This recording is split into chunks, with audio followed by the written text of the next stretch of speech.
किसान भाई नमस्कार। आप देख रहे हैं हमारा पशुधन। मेरा नाम है संदीप सिंह और आज हम आपको दिखाएंगे कि जो बड़े बड़े डेयरी फार्म होते हैं, कमर्शियल डेयरी फार्म, तो उन पे गायें बहुत ज़्यादा दूध देती हैं और काफ़ी सारी मात्रा में वहाँ पर गायें होती हैं। तो उनका मैनेजमेंट किस प्रकार से किया जाता है ताकि वो ज़्यादा से ज़्यादा दूध दे सके, किस प्रकार से उनको रखा जाता है, इस बारे में हम बात करेंगे। और क्या कुछ ऐसा उनको खिलाते हैं जिससे कि वो 50 लीटर 60 लीटर तक दूध दे पाती हैं। तो इनसे हम पूरी जानकारी इस वीडियो में लेंगे, तो वीडियो के साथ आप बने रहें। पहले आप अपना फार्म के बारे में बताएं हमें। जो हम ये फार्म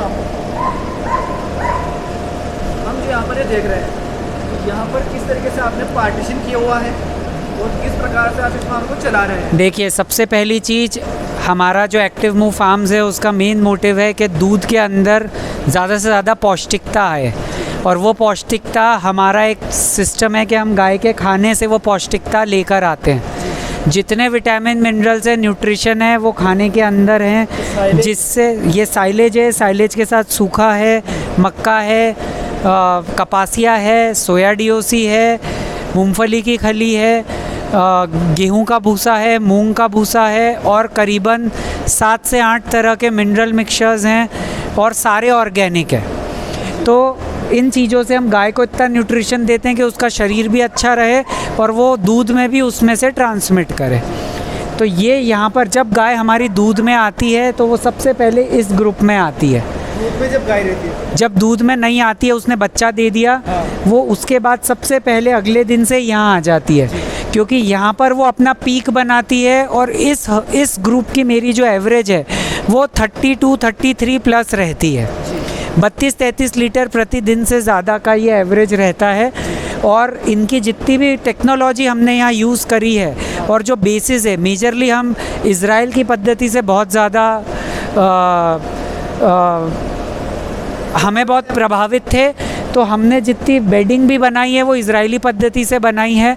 दूसरा, इनके ऊपर जो सिस्टम टेक्नोलॉजी यूज़ करी वो SCR कंपनी की है, जो इज़राइल की कंपनी है।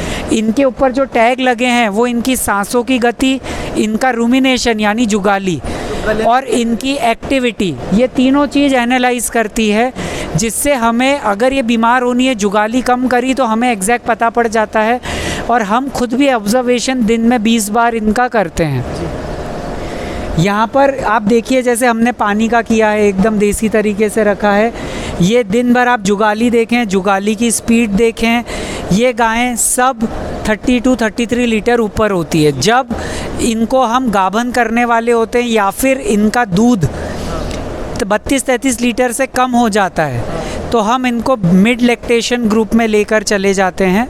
अगर हम देखें तो मिड लैक्टेशन हमारी गायें वहाँ पर है, जो सामने आपको एक डिवीज़न दिख रहा है उस तरफ, वो सारी हमारी मिड लैक्टेशन की गायें हैं, जिनका दूध 15 लीटर से लेके और 32 लीटर के बीच में रहता है।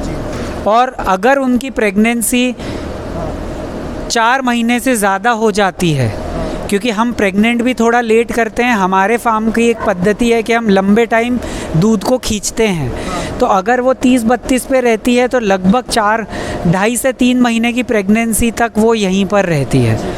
इसके बाद वो जाती है मिड लैक्टेशन में।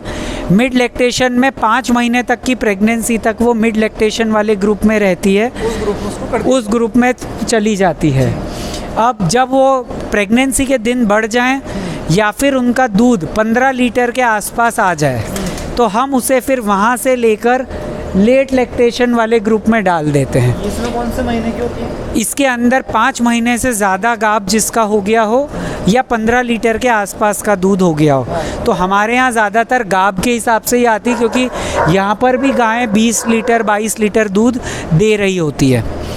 इनके ग्रुप वाइज अलग अलग, जैसे देसी गाय हम इनके साथ ही रखते हैं, क्योंकि इनका दूध 2 बार निकाला जाता है और मिड और अर्ली लैक्टेशन का दूध 3 बार निकालना पड़ता है। 3 बार निकालते। अगर हम 3 बार निकालते हैं तो उससे भी हमारा 10-15% दूध बढ़ जाता है, और नहीं निकालें तो हमारी प्रॉब्लम यह है कि दूध की धार चलती है गायों की।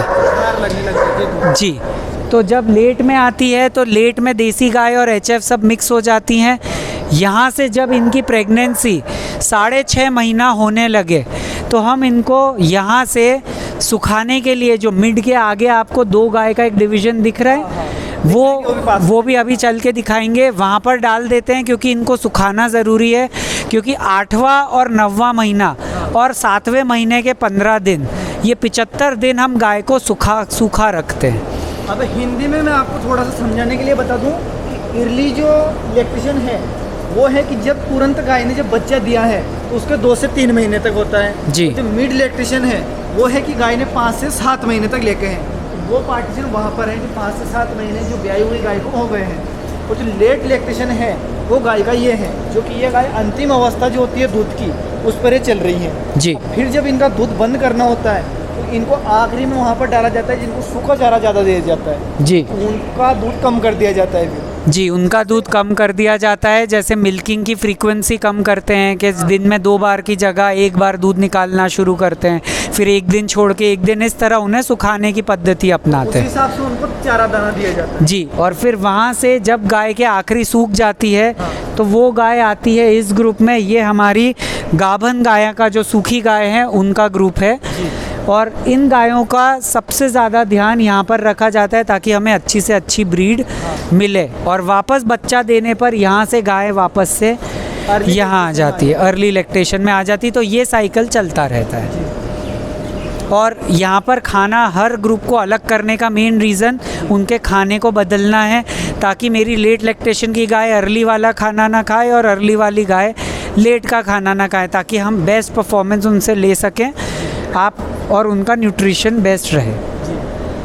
और यहाँ पर हम एक चीज़ देख रहे हैं कि जो सबसे डिफरेंस लग रही है, डिफरेंट हो लग रही है, यहाँ पर आप जो गोबर है उसको उठाते नहीं हो, तो इसका जी क्या नहीं। बेनिफिट है? इसका गोबर हम नहीं उठाते। इस गोबर को हम हर सुबह रोटावेट कर देते हैं उससे, मशीन से। अपना जो रोटावेटर होता है खेती का, उसी से।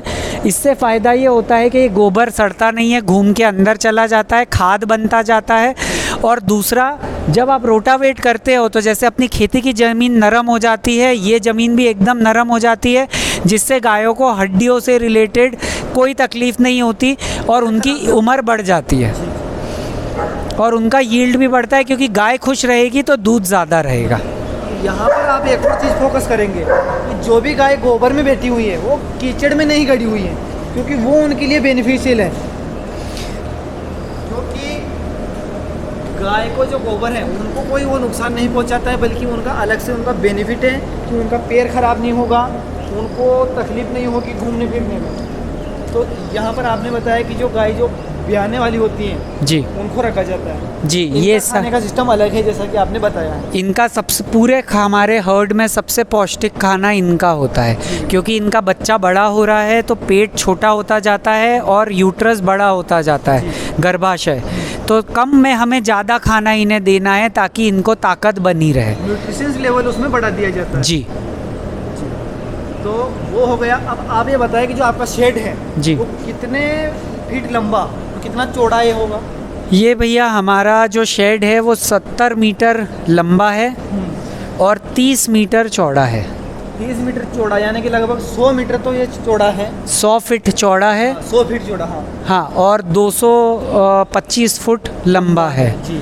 और इसकी सेंटर हाइट जो है ये 25 फुट है, और साइड की जो शेड की हाइट है ये 22 फुट से शुरू होता है और लगभग 19 या 20 फुट पे ख़त्म होता है। अब गाय को आप देखें कि जब गोबर में सारी गाय बैठी हुई थी फिर भी ये कीचड़ में नहीं गड़ी हुई है, तो ये इसका बेनिफिट होता है, क्योंकि इनको रोटावेटर से इनको घुमा दिया जाता है और गोबर जो नीचे चला जाता है, सूखा ऊपर आ जाता है। जी। और ये हमारी हीफर्स हैं। जब बच्चे पैदा हो जाते हैं 6 महीने बाद उनको यहाँ पर ला दिया जाता है जब तक वो प्रेग्नेंट हो जाएं। तो ये जितनी भी हैं ये गिर की हीफर्स हैं और ये HF की हीफर्स हैं। हम इवन इसमें टैगिंग का भी ध्यान रखते हैं कि नीला टैग है यानी हमें पिताजी भी पता है, माँ भी पता है। पीला टैग है यानी बाहर से खरीदी हुई गाय है। ऑरेंज टैग है मतलब हमें माँ पता है, पिता नहीं पता है। तो हम इसमें भी पूरा ध्यान रखते हैं कि कोई भी कन्फ्यूजन कभी भी ना हो। अगर बुल से पैदा होता है तो ऑरेंज टैग लगता है। अब एक और चीज़ आप हमें बताएं पानी का जो सिस्टम है अलग अलग फार्म्स पर अलग अलग तरीके का रखा जाता है जी। तो आपने एक बिल्कुल जो बेसिक तरीका होता है टंकी का सिस्टम है, वाल सिस्टम है, जी पूरे फार्म में आपने वही लगाया हुआ है। जी। ये आपने क्यों किया? आप ऑटो हमारा मेन, हम ऑटोमेटिक लगा सकते थे लेकिन हमारा एम ये था कि हमें गाय के खाने के लिए पैसा बचाना है, ना कि कंस्ट्रक्शन के लिए। आज अगर मैं इसकी सफाई करके इसको साफ़ रख सकता हूँ तो मुझे एसएस की ज़रूरत नहीं है। अंदर हम चूना पोत देते हैं तो पानी में कैल्शियम आता रहता है। सब हमारा देसी तरीका अपनाया है। पानी देखे बहुत ही ज़्यादा साफ पानी यहाँ पर है, जो कि गायों की जो खाने की गुणवत्ता है, जो गायों को जिससे बेनिफिट हो, वो काम आपको इस फार्म पे देखने को मिलेगा। जी बजाय यहाँ पर दिखावा करने के, अगर जो देखा जाए तो बहुत सारी चीज़ें हैं यहाँ पर, मशीनरी वगैरह, सफाई की, यहाँ पर जो बेसिक चीज़ें हैं वही आपको देखने को मिलेगी।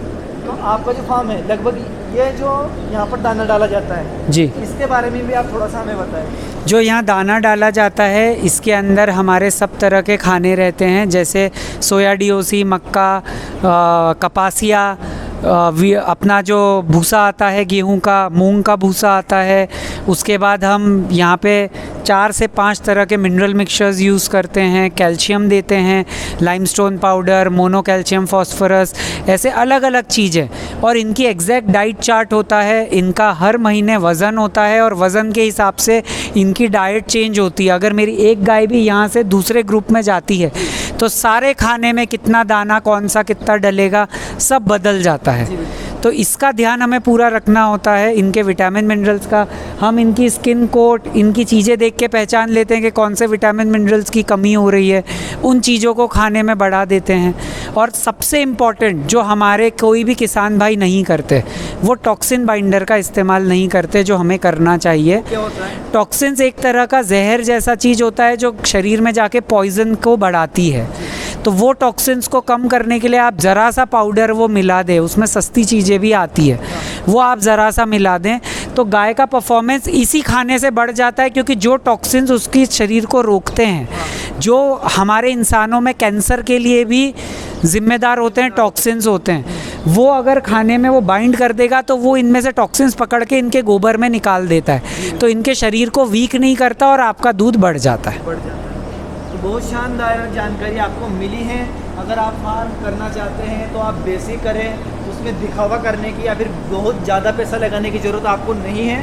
और बजाय पैसा लगाने के आप पशुओं के ऊपर पैसा लगाए, ब्रीड के ऊपर लगाए, खाने के ऊपर लगाए, तो वो आपको ज़्यादा बेनिफिशियल होगा। बजाय आप इलेक्ट्रॉनिक चीज़ों की या फिर मशीनरी आप लगाते हैं तो उसमें आपको बेनिफिट नहीं होगा। ठीक है सर, बहुत बहुत धन्यवाद।